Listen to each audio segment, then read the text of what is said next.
Hello everyone, welcome to my channel online GS by Diwakar. इस video में हम लोग देखने वाले हैं स्मिथ का औद्योगिक अवस्थिति सिद्धांत।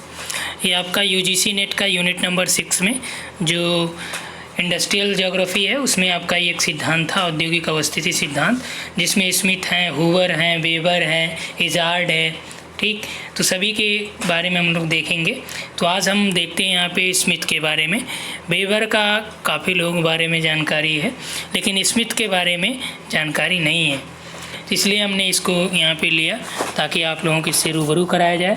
और इससे रिलेटेड एक प्रश्न तो आपका लगभग 2-3 बार पूछा गया है, जिसमें आप ये देखते हैं कि उसमें पैरा बना के ऐसे फिगर बना के देता है और ऐसे करके, या ये वाला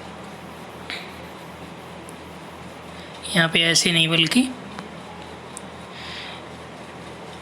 इस तरह से बनाता है, इस तरह से बनाता है। और इसमें पूछता है कि अधिकतम लाभ निर्धारण के कौन से एरिया होंगे जहाँ पे इंडस्ट्री लगाई जाए तो अधिकतम लाभ मिलेगा। तो स्मिथ ने इसी फिगर पे अपना पूरा बेस्ट किया था। इनका पूरा सिद्धांत जो है इसी पे आधारित था। आगे हम लोग इनके बारे में देखेंगे, इस सिद्धांतों की जो कमियां रहीं उसको भी देख लेंगे, ये क्यों आया, कैसे आया, कब आया।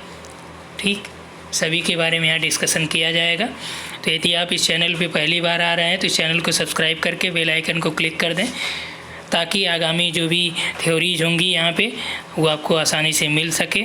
और एक महत्वपूर्ण बात आप सभी के लिए कि जो आप पेड ग्रुप से जुड़ना चाह रहे हैं फर्स्ट पेपर का, तो नेक्स्ट डेज़ में आपको पेमेंट कर देना है। या जुड़ना है तो आप 8318011238 पर आप मैसेज करिएगा।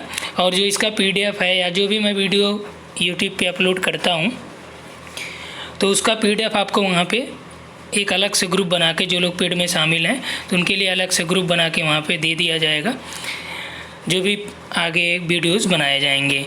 तो पेड वाले ग्रुप के लिए ये महत्वपूर्ण है, क्योंकि वहाँ पे आपको एग्ज़ाम जो है आपका वो आफ्टर जुलाई होगा। हम आपको एक विश्वसनीय सूत्र से जानकारी ये दे रहे हैं, और एक न्यूज़पेपर की कटिंग भी हमारे पास पड़ी है, शायद टाइम्स ऑफ इंडिया की है, तो उसमें उन्होंने मेल के द्वारा जानकारी प्राप्त की। तो बताया गया कि ऑलमोस्ट जो ये लगभग मान के चलिए कि आफ्टर जुलाई आपका एग्ज़ाम कंडक्ट होगा। तो आगामी ये जून से हम लोग 1 महीने में पूरा ये कंप्लीट कर लेंगे। लगभग 1 महीने या 30 से 40 दिन में हम ये टारगेट करके चल रहे हैं फर्स्ट पेपर कंप्लीट करके। उसके बाद आपका रिवीजन करा दिया जाएगा यहाँ पे। ठीक, तो आइए हम लोग इस पे आते हैं पेपर 2 का। और आगामी दिनों में पेपर 2 का ग्रुप बनाया जाएगा, यानी ज्योग्राफी का। क्योंकि ज्योग्राफी का सिलेबस इतना बड़ा है कि आप 1 से 2 महीने में क्लियर नहीं कर पाएंगे, तो इसलिए इस पे अभी प्रॉपर ग्रुप नहीं बनाया जा रहा है। इसके क्रैश कोर्स का ग्रुप बनाया जाएगा, जिसमें हम कोशिश करेंगे कि इम्पॉर्टेंट जो टॉपिक्स हैं या पूरे यूनिट का एक आपको क्रैश कोर्स टाइप के नोट्स भी अवेलेबल कराया जाए और वीडियो भी प्रॉपर अवेलेबल कराया जाए। इससे आप पूरा कंप्लीट कर लेंगे और 1 से 1.5 महीने में उसको कर पाएंगे। ठीक, तो यहाँ पे स्मिथ के बारे में हम लोग जानते हैं। स्मिथ महोदय का जो ये पूरा सिद्धांत है, औद्योगिक अवस्थिति सिद्धांत, ये आधारित था वेबर के औद्योगिक अवस्थिति सिद्धांत पे।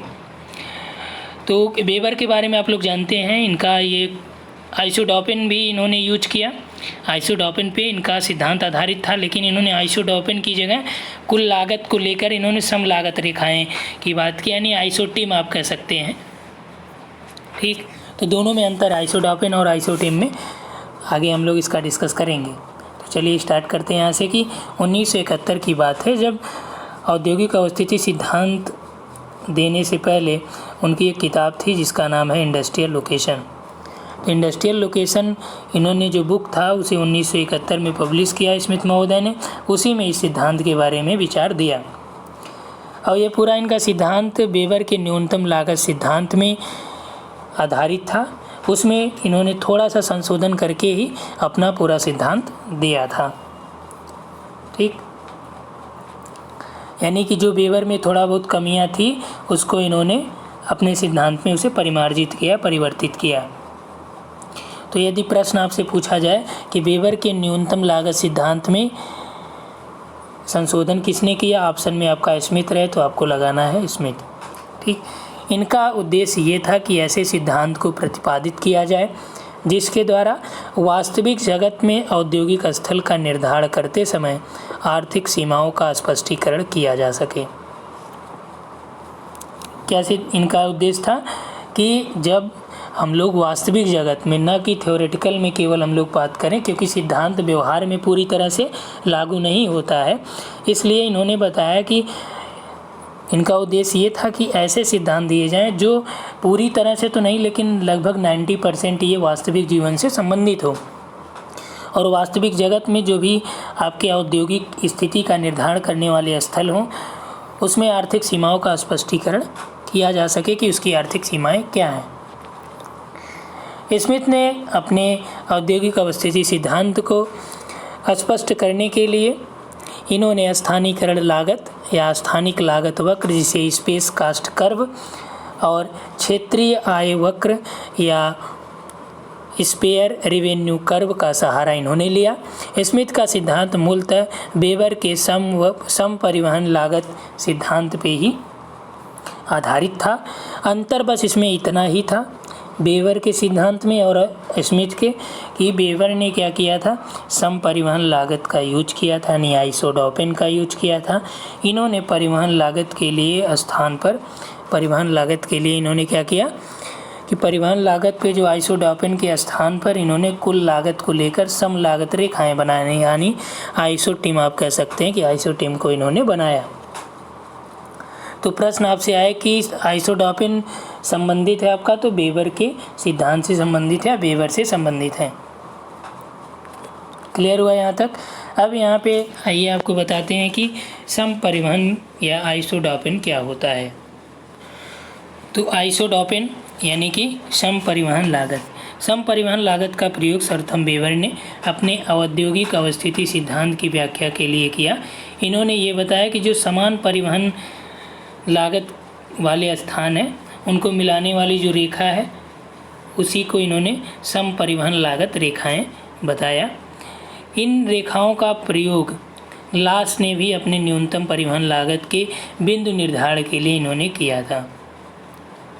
इसमें इन्होंने माना कि मान लीजिए दो वस्तु के उत्पादन के लिए दो प्रकार के कच्चे मालों का उपयोग हो रहा है। मान लीजिए एक को ए स्रोत से लाया जा रहा है, दूसरे को बी से। तो 1 टन वस्तु के उत्पादन के लिए यदि ए स्रोत के कच्ची सामग्री मान लीजिए 2 टन यूज हो रही है और बी स्रोत की कच्ची सामग्री 1 टन प्रयुक्त हो रही है, तो ए केंद्र और बी केंद्र से बाहर की ओर जो समान किराया दर के वृत्त बनाए जाएंगे उसमें 2 टन और 1 टन के किराए को दर्शाया जाएगा, और दूरी वृद्धि के साथ कच्चे मालों का किराया भी इन्हीं अनुपातों में बढ़ता है। यानी कि इन्होंने बताया कि समान मूल्य वाले प्रतिच्छेद, जब उसको वक्र बनाया जाएगा तो एक दूसरे को वक्र काटेंगे, तो वक्र जब काटेंगे तो जो वहाँ पे कटेगा वो समान प्रतिच्छेदन बिंदु होंगे। उन्हीं समान प्रतिच्छेदन बिंदुओं को मिलाने वाली रेखा को आइसोडॉपिन कहा गया। हम लोग इसको वेबर का सिद्धांत जब करेंगे तो वहाँ पे आपको पूरा रेखाएं बना के वहाँ पे मैं बताऊँगा। अभी यहाँ पे थोड़ा सा बस इतना जानिए इसका इंट्रोडक्शन कि आइसोडॉपिन क्या होता है। अब आते हैं कि जो यहाँ पे स्मिथ महोदय हैं, उन्होंने क्या किया कि आइसोडॉपिन की जगह इन्होंने यानी सम परिवहन की जगह कुल लागत रेखाएं या सम लागत रेखाएं यूज किया। स्थानिक लागत वक्र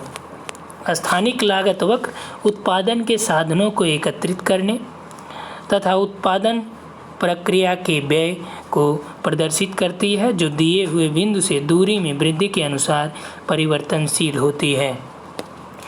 स्थानिक आय वक्र किसी बिंदु से दूरी में वृद्धि के साथ निर्मित वस्तु की मांग या आय में भिन्नता को प्रदर्शित करती है। तो स्थानिक लागत वक्र क्या करता है कि उत्पादन के साधनों को एकत्रित करने तथा उत्पादन प्रक्रिया के व्यय को प्रदर्शित करती है, जो दिए गए बिंदु से दूरी में वृद्धि के अनुसार परिवर्तनशील होती है। ठीक, क्लियर हुआ।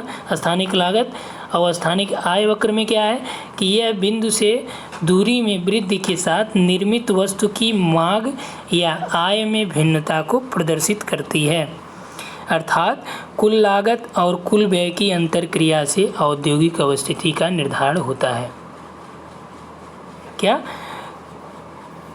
कैसे औद्योगिक अवस्थिति का निर्धारण होता है? कुल लागत और कुल व्यय, यानी जितनी लागत हुई कुल और जितना कुल व्यय हुआ, इनके अंतरक्रिया से, यानी कि इसके द्वारा ही जो औद्योगिक स्थिति उसका निर्धारण किया जाएगा। मान लीजिए कुल लागत से जब कुल व्यय घटा देंगे तो ज़्यादा प्रॉफिट जिस प्लेस पे आएगा उस प्लेस पे औद्योगिक स्थिति यानी उद्योग की स्थापना की जाएगी। जहाँ पे कम लाभ आएगा वहाँ पे नहीं किया जाएगा। क्लियर? उद्योगों को स्थापित करने के लिए वह स्थल सर्वोत्तम और उपयुक्त माना जाएगा जहाँ कुल लागत की तुलना में कुल आय अधिकतम होने की संभावना है। यानी कुल लागत जहाँ पे कम आ रहा है और आय ज़्यादा हो रही जा रही है तो वहाँ पे आपका उद्योगों को स्थापित करने की संभावना ज़्यादा रहेगी। इसलिए कारखाना उस बिंदु पर स्थापित किया जाएगा जहाँ पर अधिकतम लाभ प्राप्त होगा, और अधिकतम लाभ वहीं प्राप्त होगा जहाँ पे कुल आय और कुल लागत का जो धनात्मक अंतर है, अर्थात कुल आय माइनस कुल लागत जो है, जहाँ पे अंतर इनका सर्वाधिक हो।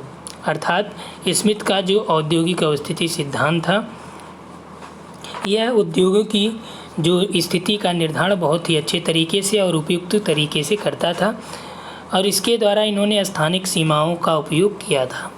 इसीलिए स्थानिक सीमाओं के उपयोग के कारण ही इस सिद्धांत को स्थानिक सीमा सिद्धांत कहा गया या थ्योरी ऑफ स्पेशियल मार्जिन कहा गया। स्मिथ की स्थानिक सीमा और उसके अंतर्गत उद्योग की स्थापना के लिए स्थल के चयन प्रक्रिया को कई रूपों में हम लोग देख पाते हैं। ठीक, तो आइए हम लोग उस रूप को देख लें, या जो फिगर यहाँ पे इनसे रिलेटेड बनेगा उसको देख लेते हैं। उससे पहले हम लोग यहाँ पे थोड़ा सा ये क्लियर कर लें, फिर आते हैं। स्थानिक सीमा बिंदु के बिंदुपथ द्वारा निर्मित होती है जहाँ किसी उत्पादित वस्तु की कुल लागत उस वस्तु के विक्रय से प्राप्त होने वाली आय के बराबर होती है। क्लियर हुआ कि नहीं? स्थानिक सीमा बिंदु के बिंदुपथ के द्वारा निर्मित होती है, इसको भूल जाइए। अब यहाँ पे जो जरूरी उसको क्या याद करना कि जहाँ किसी उत्पादित वस्तु की लागत उस वस्तु के विक्रय से प्राप्त होने वाली आय के बराबर हो, तो यह उस क्षेत्र को प्रदर्शित करेगा जिसके भीतर उद्योग स्थापित करना हो। क्लियर हुआ? लाभदायकता के लिए स्थानिक सीमा की संकल्पना सर्वप्रथम रास्ट्रोन महोदय ने 1958 में दिया। यह किसी भूगोलवेत्ता के द्वारा प्रतिपादित मौलिक स्थानिक आर्थिक संकल्पना में से एक है। वर्तमान समय में स्थानिक सीमा औद्योगिक अवस्थिति सिद्धांत की एक अभिन्न तथ्य बन गई है। यानी औद्योगिक अवस्थिति सिद्धांत में स्थानिक सीमा होना ही होना है। क्लियर? अब आइए यहाँ पे हम लोग समझते हैं कि इन्होंने किस तरह से इसको डिफ़ाइन किया, और ये आप देखते हैं कि कई बार प्रश्न ऐसे ही सेम ऐसे बना के दिया है और पूछा है कि कहाँ पे लाभ की अधिकतम सीमा होगी। तो इसमें क्षैतिज दूरी के आधार पर उन्होंने स्थानिक लागत वक्र को दिखाया था, और स्थानिक लागत वक्र कुल लागत को और स्थानिक आय वक्र कुल आय वक्र को प्रदर्शित करता है। जो ये कुल आय है यह स्थानिक आय वक्र हो गया। इसमें ये क्या है? कुल आय वक्र है, और ये क्या है? कुल लागत वक्र है। क्लियर हुआ? तो ये क्या प्रदर्शित करता है? ये कुल स्थानिक लागत को, ये कुल स्थानिक आय को प्रदर्शित करता है। अब यहाँ पे देखिए ये आपका स्थानिक सीमाएं हैं। क्लियर हुआ? तो यहाँ पे पहले आप x और x1 बिंदु के बारे में देखते हैं। इन बिंदुओं पे कुल लागत और कुल आय क्या है? समान है, क्योंकि ये एक दूसरे को काट रही हैं। तो जहाँ पे काटेंगे तो यहाँ पे दोनों एक दूसरे से समान।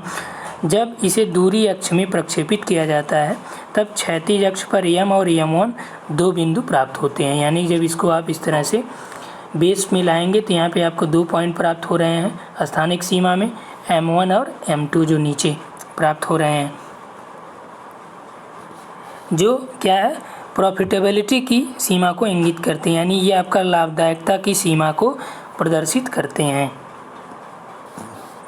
इन बिंदुओं के मध्य स्थित स्थानों पर कुल आय लागत आय से अधिक है। यहाँ पे पॉइंट पे कुल आय जो है ये लागत आय से अधिक है, क्योंकि यहाँ पे आपका ये हो जाएगा, ये हो जाएगा। इसलिए इसके भीतर किसी भी बिंदु पे कारखाना को स्थापित करने पर उद्योगपति को कुछ न कुछ लाभ अवश्य प्राप्त होगा। यानी कि ये जो आपका है कि ये वाले पार्ट पे, चाहे नीचे आप आ जाएंगे क्षैतिज वाले में, यहाँ पे थोड़ा सा आपको समस्या होगी देखने में। यदि नीचे आप ओ पॉइंट पे देखिए तो ओ पॉइंट के ये जो पूरा दिखाया गया आपको, इसमें से किसी भी बिंदु पे आप यदि जो उद्योगपति है कहीं भी वो उद्योग स्थापित करेगा तो उसे लाभ प्राप्त होगा। जो लाभ लिखा गया इसी की सीध में आप कहीं भी देख सकते हैं, ठीक। लेकिन इस स्थानिक सीमा से बाहर कुल आय कुल लागत से कम प्राप्त होगी, जिसके कारण उद्योगपति को हानि हो सकती है, ठीक। कैसे? मान लीजिए कि वो इसके, ये तो हो गई क्या स्थानिक सीमा हो गई पूरा यहाँ से नीचे तक। अगर इसके बाहर वो आएगा, यहाँ पे आएगा, यहाँ पे आएगा, तब देखिए यहाँ पे क्या होगा, इसको हानि प्राप्त होगी। कैसे? क्योंकि यहाँ पे आपका कुल आय वक्र ये हो गया और कुल लागत वक्र ये हो गया, तो लागत वक्र यहाँ पे ज़्यादा लागत हो गई, आय यहाँ पे आपका कम हो गया। लेकिन यहाँ पे आप देख रहे हैं कुल आय ज़्यादा है, लागत कम है।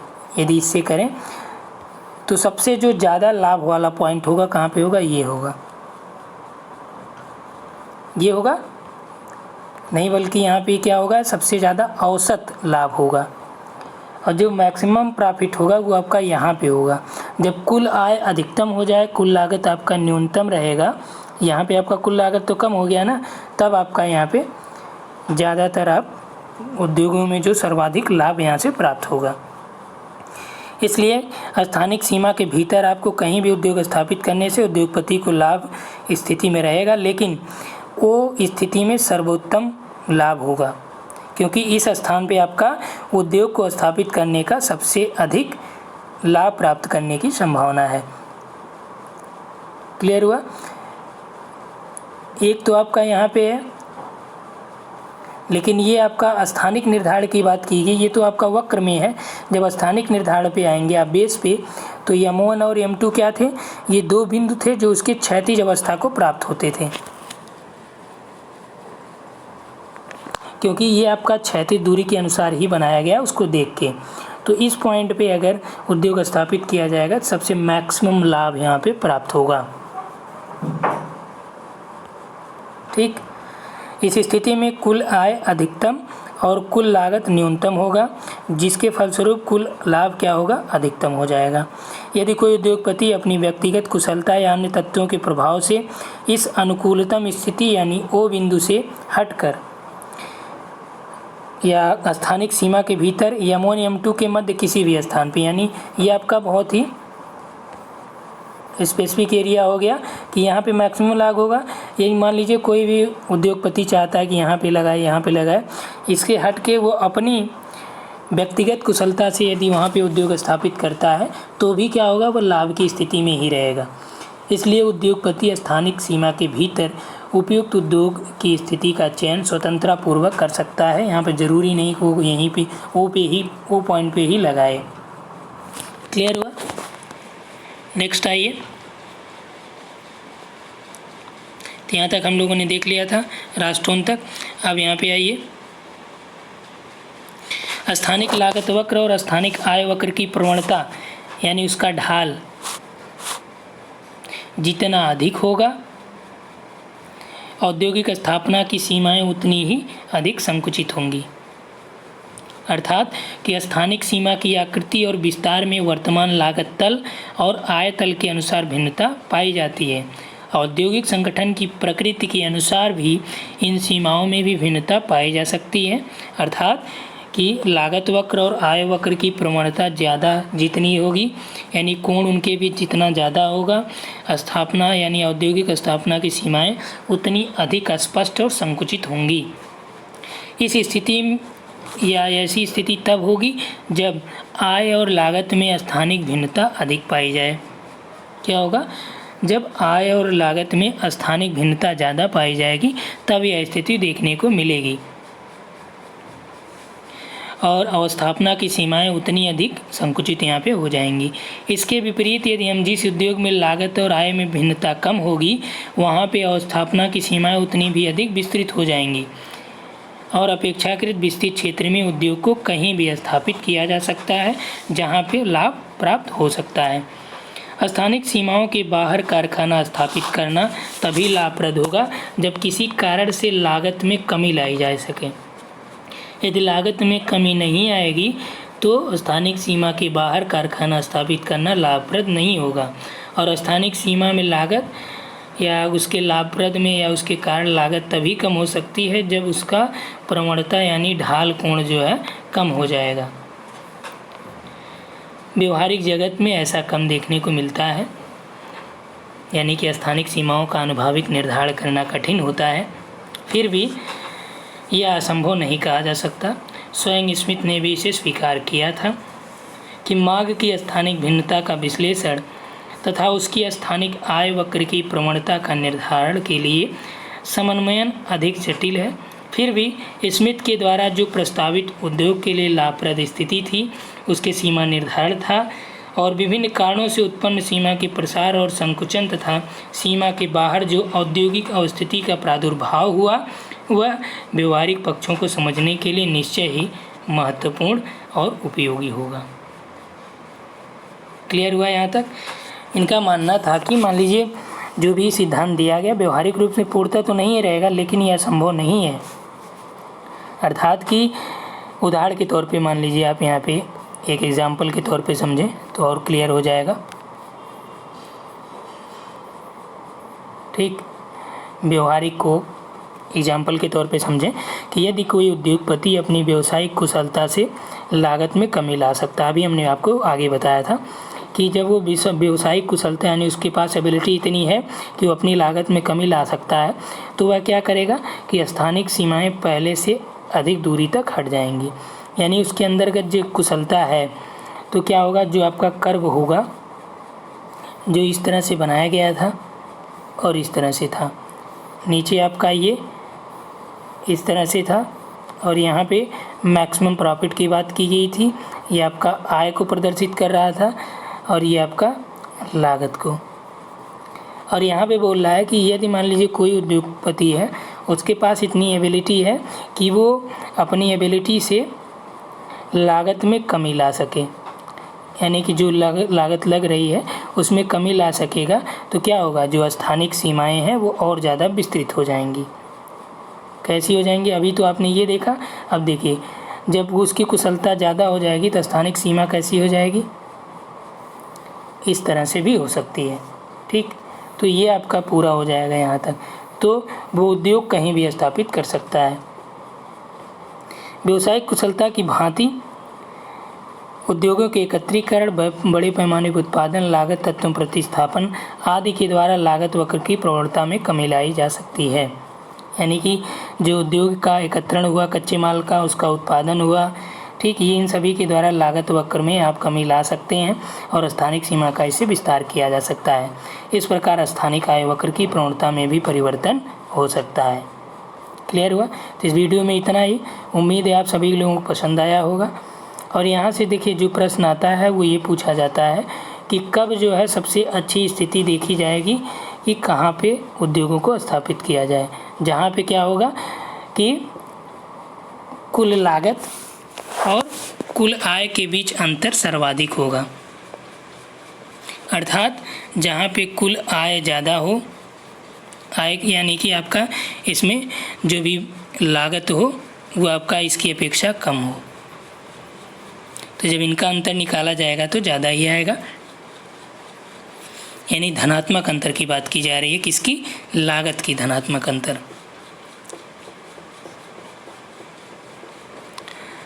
तो वहाँ पे क्या होगा कि जो उद्योगों की स्थापना के लिए सबसे अच्छा स्थिति देखी जाएगी। तो इसको आप नोट डाउन कर सकते हैं जो भी यहाँ से बताया गया आपको। और ये भी पूछा जाता है कि स्मिथ ने वेबर में क्या संशोधन किया था या आइसोडॉपिन की तरह क्या यूज किया था, उन्होंने किस रेखाओं का यूज किया था। तो आप उसे कुल लागत रेखा भी कह सकते हैं, सम लागत रेखा, आइसोटिम भी कह सकते हैं। क्लियर हुआ? तो इस वीडियो में इतना ही। उम्मीद है आप लोगों को पसंद आया होगा और इसी तरह से आप लोगों को हम डेली कोई ना कोई वीडियो प्रोवाइड करते रहेंगे। और इसी से रिलेटेड अब हम लोग औद्योगिक अवस्थिति देख रहे हैं तो आपको वेबर का भी करा दूंगा, इजार्ड भी करा दूंगा, हूवर भी करा दूंगा। ठीक है, थैंक्स फॉर वॉचिंग।